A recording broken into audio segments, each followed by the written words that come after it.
by Your Majesty today is a tremendous, unforgettable privilege.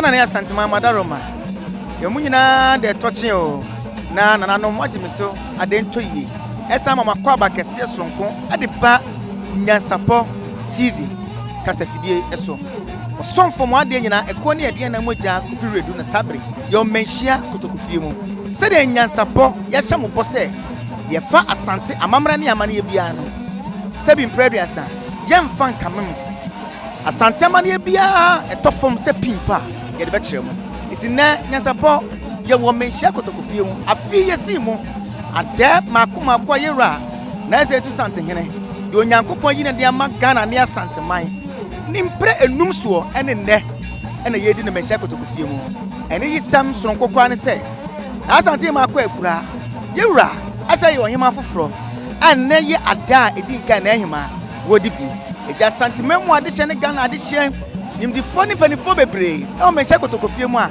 ene ye be kye yewura na Asantehene ni ama no ade tochi one ne maame a sabre ye de no ama Asanteman eti yo menhia kotokofie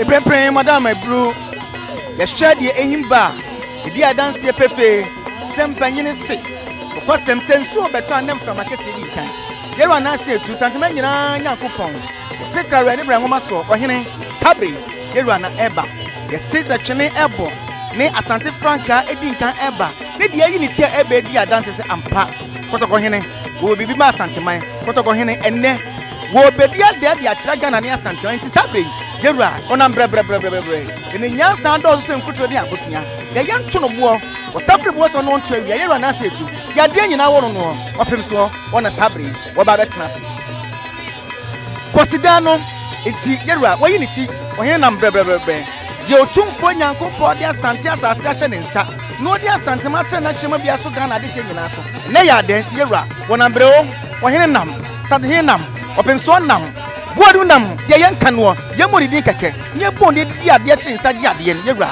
wonam bre tiamro na eba no ya Asante nyina ene dia bema na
Akwasidae no eti yewura wayi ne ti wohene nam brebrebe de Otumfuo Nyankopɔ de asante asase ahye ne nsa no de asante ma kyerɛ na hyema bia so Ghana de hyɛ nyina so ne ya de nti yewura wonam brewo wohene nam Asantehemaa nam Openso nam Boadu nam ye yenka no ye mo din keke ye bon de di ade tiri nsa gi ade ne yewura wonam brebrebe tiamo na eba no ya asante nyina ene dia bema nam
Ratna si no gina na brim ponfo enchia ne aban mu panifo no kumaseman ne Asanteman de hye nyina nchia yi na ayima nso atena se wo hene asante amamra ne amane yemu wo hema na wo hene ti bra yewura watena si na ne maame na ye eche otoso mienu na me kire Asantehemaa wababo free no ye wo hema woto so makomako edunum ede ma asante nyame ahyira ye asante nyame achiade ne senti na ye eche otoso mienu atena Asantehemaa ohini ni ye kɔ na boboa no na de ekoso wo hayi ye koso so ewo yewura ne maame aboboa no ya fa ne ye de asom ti Nyansapo ya hyɛ bobo dada sɛ ye de asante amamra ne amane ye bɛyɛ ne yie ye bɛri ni ne yakura no ne asom ne yie ti ye ma bibia emfiri ntɔfom abra ye Nyansapo kasafidie ye de ɛbɛfam kon ti sabre ye kɔ na wodi amuna wo hene de na mayen na ye eche otoso mbienu na otoso makomako dudum aye Asantehemaa sabre ye kɔ na boboa no ye de yewura wono so ye kɔ so e de abesomo ho enema bebre e wo hono ma no so ya amane a e de adi na anoma ahema afo na anoma brempahema afo nyina gokɔ ya de hye ye kɔ ne de e ho so de asom se de na se etu de esum ye kɔfa ne maame de e de abrem ebra yewura tena si na ogina na brempɔnfo enchia ne aban mu panifo no kumaseman ne Asanteman de hye nyina nchia yi na ayima nso atena se do wo hene asante amamra ne amane yemu wo hema na wo hene nti bra yewura watena se na ne maame na ye eche otoso mienu na me kire Asantehemaa wababo free no ye wo hema woto so makomako edunum ede ma asante nyame ahyira ye asante nyame achiade ne senti na ye eche otoso mienu atena Asantehemaa ohini ni ye kɔ na boboa no na de ekoso wo hayi ye ekoso so ewo yewura ne maame aboboa no ya fa ne ye de asom ti Nyansapo ya hyɛ bobo dada sɛ ye de asante amamra ne amane ye bɛyɛ ne yie ye bɛri ni ne yakura no ne asom ne yie ti ye ma bibia emfiri ntɔfom abra ye Nyansapo kasafidie ye de ɛbɛfam kon ti sabre ye kɔ na wodi amuna wo hene de na mayen na ye eche otoso mbienu na otoso makomako dudum aye Asantehemaa sabre ye kɔ na boboa no ne de yewura wono so de ye kɔ so e de abesomo ho enema bebre e wo hono ma no so ya amane a e de adi na anoma ahema afo na anoma brempahema afo nyina gokɔ ne ade hye ye kɔ ne de e ho so de asom se de na se etu de esum ye kɔfa ne maame de e de abrem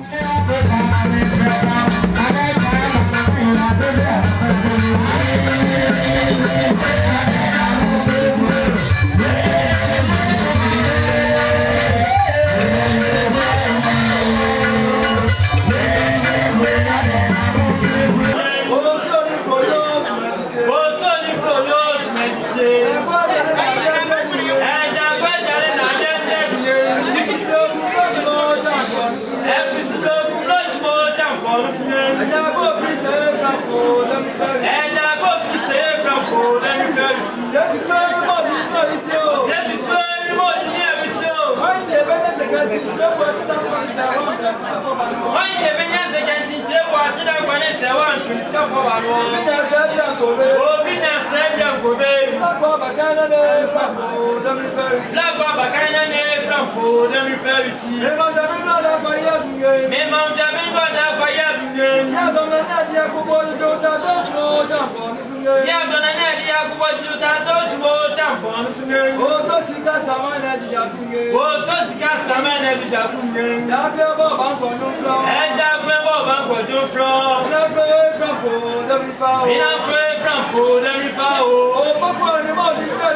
Washe mi fa o. Ọba bẹ́ẹ̀ ni fọ́ọ̀dì máa jà ń kọ́ tètè ìdáńkọ́ náà fún mi. Ọba bẹ́ẹ̀ ni fọ́ọ̀dì máa jà ń kọ́ tètè ìdáńkọ́ náà fún mi. Ó fọ súpì má náà bọ̀ náà fún mi. Ó fọ súpì má nìyẹn bọ̀ náà fún mi. Ọ̀pọ̀ gbọ́ni tó bọ̀ fà fún mi. Ọ̀pọ̀ gbọ́ni tó bọ̀ fà fún mi. Ọ̀chíkò tẹ́lẹ̀ kó sí fún pọ́ùn mi. Ọ̀chíkò tẹ́lẹ̀ kó sí fún pọ́ùn mi. Ẹ̀rọ adé àtúnfò fóònù jẹ́ lọ́dọ̀ bá sàkàbẹ̀ tún mi. Ẹ̀rọ adé àtúnfò fóònù jẹ́ lọ́dọ̀ bá sàkàbẹ̀ tún mi. Ẹ̀rọ tìpẹ́jẹ́ ní gbogbo fàṣálá sọ bóòtù mọ́ jàǹpọ̀ ní fún mi. Ẹ̀rọ gbogbo fàṣálá sọ bóòtù mọ́ jàǹpọ̀ ní fún mi. Ó tó sì ká sàmá iná ìdíjà fún mi. Ó tó sì ká sàmá iná ìdíjà fún mi. Dábẹ́ bọ́ bá ń pọ̀ ní fúnra wọn. Ẹja pé bọ́ bá ń pọ̀ ní fúnra wọn. Sáájú fẹ́ fàǹpò lọ́mí fa o. Sáájú fẹ́ fàǹpò lọ́mí fa o. Ẹ̀sìn náà bẹ̀rẹ̀ àyàpí mọ́ àṣà wọ. Ẹ̀sìn ọdún kàtà ìwílẹ̀ wọ́n di àṣàǹpá ní ẹ̀kiri wọ. Ọ̀sẹ̀ tí wọ́n tó ń kyerẹ́ kyẹ́, wọ́n tó ń kyerẹ́ kyẹ́ mi ẹ̀dì mẹ́kọ́ àdùn àṣì. Yẹ́sẹ̀ wù hù, yẹ́sẹ̀ wù ntì, yẹ́sẹ̀ nyàyà, ẹ̀nyà yẹn náà ń ṣe ẹ̀jì. Wọ́n jẹ́ mi nàkàdà tìbìrì kọ́ wọ́n dínà bẹ́yìn. Ọ̀sẹ̀ tó wọ́n dínà bẹ́yìn, wọ́n dínà bí ẹ̀dẹ́, pápá mi yẹ́ ṣe kúrà, kò ṣe é di ẹ̀yẹ. Now you now President Anamu Emma Otumfuo at the touching. The biom so abaymo nkomoka kre wo ho. Na dia to Otumfuo enim. Na ya da Otumfuo ase. Se nneema bebra ye hu Asanteman tem hayi. Emu dodo na Otumfuo adaroma. Na moso na ye hu ye hu. Enim se wura problem. Fe ya se kosi eye se wura regional hospital. Hospital ni bie ade da wakoma so. Na nse ho nsem ba bebri ma Otumfuo na moso. Eye wa na kofijo. Obisu a wo ye ho adwuma den dia ekwaye no, osu ne ye di ani bia no. Obewi awie problem ni se wura de ni nyina. Na tinya bo na bie kwaye na yetimi akwakobi hospital no ede ama. Owia wo free ha fidie ne yeso onfa kosi bosomtwe kwaye no so. Na Otumfuo Nyankopon ya adom a bosomtwe kwaye no a eno so akamu no wontimi enyi emfa free ho. Otumfuo be sa da wase. Edwo so onwe kwaso esie nimpon ede kobe kwaye. Kwaye tintin da ho a anka obese avoid city the traffic ka bit ma yusu dia kono. Eno so ne ho nsem aba beduru anim amna ye bibie ho. Eye last week Monday President share eye road minister wa wonana eye owura Kwame Agoja ama wama oba Kofijo akọfa won so wa share eho dwumadie no ase. Otumfuo eye edwura enne mpatemu eho so na akọpọ adaroma contractor astati eho dwuma na oye ho adazini mpatemu so for menane dumpa ase na akọpọ nchaade eye MGB ashe ho so adwuma ase. Eye wa wunya ketwa president o ma ye because so am interchange no ehuditiri anobesi wo ba enkwa de se ekoye anasesem na ya de a wode kire wo se dwumadi a wode share ne nsa no watimi aye afiri ho to waye ne se afiwe na no eye post office makru abusuakru a flyovers ne nsa na wo ho ni nyina wa she contractor no so wo nwie na fia se de be ya wo ba no call inspection na enkwa de se futuru no nko ana wo kwakohwe na ya de a ebeboa ama Asanteman koneni. Otumfuo hiu konfano chi da wakoma so. Nem se na dwumadie bi da ha de hye yensa se ye ma catlab eye cardio center embra ho. And so na nkopon na president so na Mahama Care so amo ma sha ase omusi cardio center no. Enti eno so wa wona na obo bia ba ha ye kohwe ye ne contractor ne tena ase wa hye ye se afiwe ya catlab no be wiye wo konfano chi e di ama. Said the bear beboa one nanoma ewo Asanteman ha.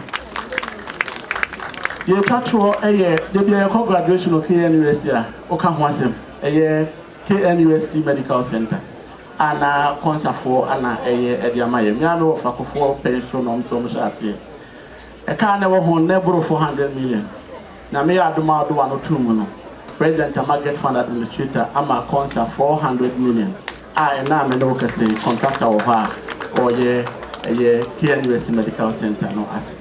Enim se nananom ne penifo atwahia obi abese kotie ne kuro mu kwae ehon sem president decide say antoa and then mahusu obi e kan bia president I said district bia under big push no yema district bia 10 kilometers of road a district bia patamo no owie so a wo hu ne say big push no as a rural kura kesi no my district capital no enti nkurase baabi aduane free ba no wahye BBC friend no farm routes I be kaboko routes no na aboa se de be ya ye ko kifo no so ebetumi nya ho efaso ye twatro dwumadi a wode hye onana KMA zuba nsa se wonye memu odi mum ni se Otumfuo di ba wani tunakopon chade obana dwumadi a wode sunti no watimi aye a ene jaika dwuma omoba be from Ahodjo roundabout all the way to Santasi roundabout no but me clear right of way ni na emrofo no eba no mabahase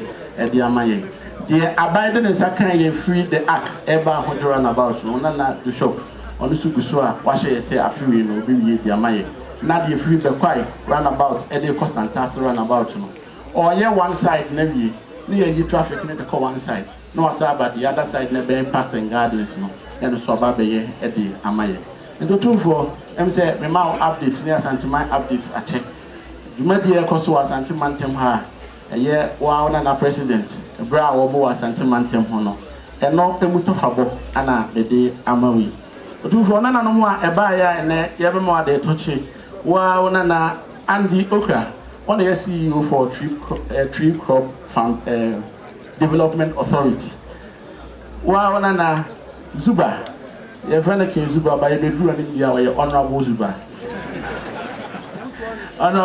kiye me mayor lawyer Owusu Amoakohehe me crash penya one ye regional coordinating director Amokamel Asokwa MC ana ye commander Ose Akutu ana ye regional police commander for Asante proper Colonel Adum Ata ona GOC CNM wene oyini ma say fano emra DCFO Peter Tete ona regional fire commander ana commander Fred Amankwa ana immigration commander our Ashanti region Mr. Sekufo CCTV cameras ewo kroni mu nyina no ona ehweso edemaye to be a bonena ye pede we bonena ona boye maye hu nipa oyesa DDP Hana Hilda on the BC regional prisons commander anan ewo adehimu wa na Professor Brina I want the board chair for KTU on so ka ho ana ene tu for yaba ade toche tu for yaba ya manisa you going some schnapp adaka baako whiskey adaka baako brandy adaka baako champagne adaka baako Asantehemaa schnapps adaka baako Otumfuo buamu ade Asantehemaa buamu ade Achame buamu ade Akrachifo buamu ade Ehinkwa buamu ade Otumfuo kwadwomfo ebuamu ade Enchem ne ntahara buamu ade Otumfuo chiniyefo ebuamu ade Otumfuo abrafo buamu ade Adum abrafo buamu ade photographers buamu ade videographers buamu ade Otumfuo security buamu ade Otumfuo Fonton from Obuamuade, 2 for drivers, Obuamuade, and Grandpa Utia Pia. Otumfuo Achame, so 2 for Nana Nombaya, na and the day Babama Otumfuo at the touch and no. But that's Canano Mumia on the way. Young pray on the way. Otumfuo Achame. That's right. Now, I'm not to Otumfuo mine. So when the nananom to ha and Akwasidae ya ba nya be ma no ade touching na ya kana ho ebe ni nyina adi ade no na ya ba no yo ura afoko oye MPP from Penny for no baako Samri of national chairman the authority so no Otumfuo wa wasi no kani onoso ka ho omunyamfo adenimo emribia etwamro no na oyemrase bedwani ma disia ewo mampon ena owura yijimbuachi ononso no ye nrase bedwani ema adisia ewo sudi do toso no emribia etwamro yesi omampani anai ewo Appiah region emre twemu no na nisi o makania na ewo PM do Deokahono, Umuyanfo, and the Appiah Kubi. And also, no soon, Alicia, Asanteman law. Mameno Tosono, Omo Eka, Ura, Afuku, Itino, Omo MP for Penny, Bakwa, or China. So now, Adaka Bako, na Mina Asantehemaa, and so dear Pontu Nyansa, and I'm Kura wine, and also Adaka Bako, Pontu Nyansa. And now Asantehemaa, woman, Achiame, woman, dear. A cratch for woman, dear. Kwanso go mo ade photographers on go mo ade stewards on go mo ade drivers go mo ade echem ntahra ande kokreda omunso go mo ade security go mo ade ana Otumfuo achiame abrafo enso go mo ade we are the meme mehokani and the buy.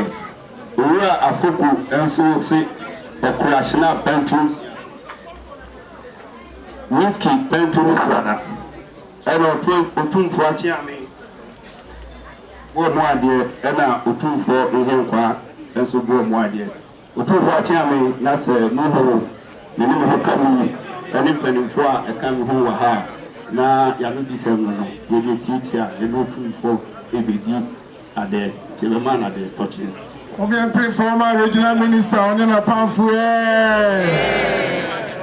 Young pray on the way. Young pray regional minister on the Pamfu. Honorables, Nananom, ladies and gentlemen, it is with immense honor, joy, great emotion and profound respect that I address you today. I'm here as Deputy Mayor of the city of Bobigny, which is in France. I also stand here with the support of young leaders from UNESCO Network. I have the honor of being accompanied by young people from the Bomoyi Association, a non-profit organization for whom this visit represents far more than just a simple trip. It is a true immersion into Ashanti culture, an encounter with a people proud of the history, traditions, and values in our motherland. We have come to discover, to learn, to listen, and to forge bonds. For we are convinced that understanding one another is the first step towards lasting friendship. Being received by Your Majesty today is a tremendous, unforgettable privilege. I fully understand and I fully appreciate the honor being bestowed upon us, and I thank you most sincerely. I hope this meeting will mark the beginning of cooperation between cities of Bobigny and Kumasi. I hope this meeting will deeply forge partnerships and collaboration between Ghana and France. We wish to develop cultural and educational exchanges as well as economic ones, so that our young people and our populations can learn from one another. Why not envision in time a genuine twinning arrangement between our communities? I deeply believe that our differences are a source of richness, and that our stories, however geographically distant, can come together around the values of respect, the passing on of heritage and partnership and fraternity. Yesterday, I was warmly welcomed, I was warmly entertained with my delegation by Odehono Otri Kusi Ntrama II, Paramount Chief of Esumeja. Thank you for such a warm welcome. I hope this day marks the first chapter of a wonderful story between France and Ghana. And also, I brought some gifts, some donation to support the King's Foundation. And also, I brought small gifts to show my deepest appreciation to our King, the King of Kings.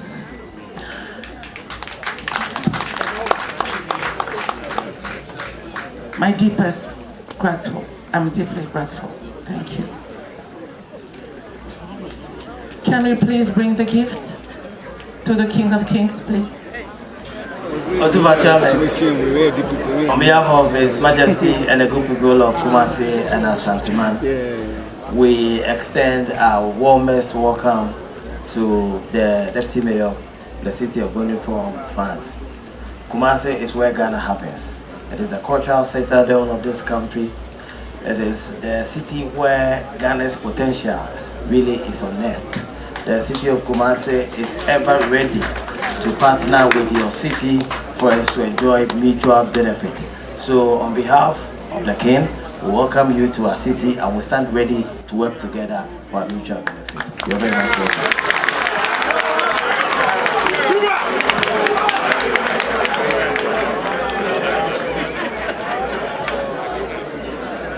Nyansapo for madama. Prempre ya shade ya kosu menhia kotokofie mu a. Won na tena se ediade. Na sane Asanteman mra ne amane etie ni. Yewra obetena se a oba onchia. Otena se wie na nanom nyina achia no amna de toche amna kwa aba. Ono so ode ne ho ne sunsum kese ne kra. Ahye Asantemu mana nanom so Appiah. Sabre yewra. Odi ade awie. Ya shade ya kosu a won na sorry. Na sane Asanteman etie ni. Yewra sorry. Obeche na nanom nyina no momo ade toche na nanom so ageso ade etoyi. Sa wo sha yewra sorry.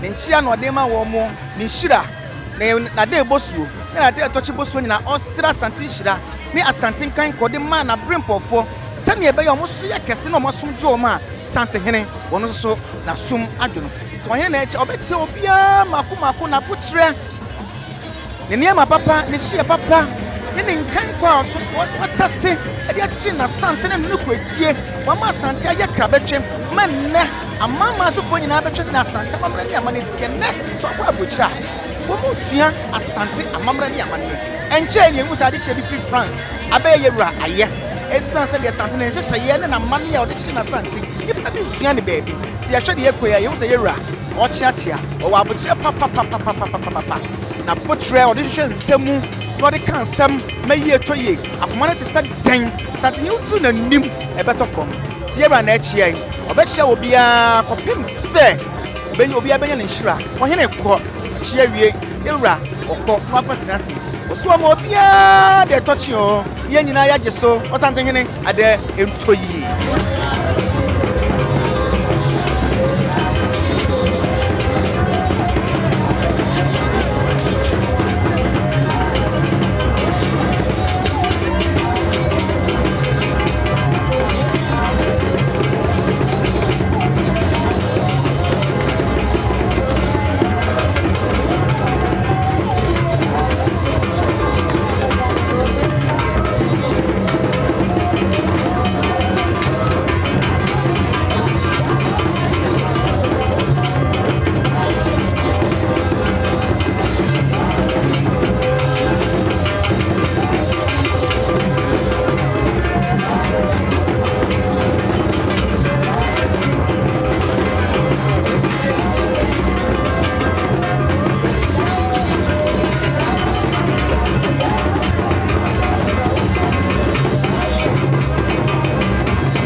Madam Ebru na Nyansapo TV a free anopa ye ba ha be share said the Asanteman ye koso menhia ye gifa no na hima ho ye de be wie ye wura na setu ono so aboa no no ene de be som mo somfo mo ade nyina eko ne adua na mogya dodo bi kofi bredu nyama de se konkro na me Nyansapo TV ya be som fra anopa e bi sa men ye de mo nyina ase e ma mo ne sha enya ato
Adentini ebube ne brebe eze ebube ebe ye de den kura preko enim sebe odwampopo bi esi kuro ni mu a wase wadore sra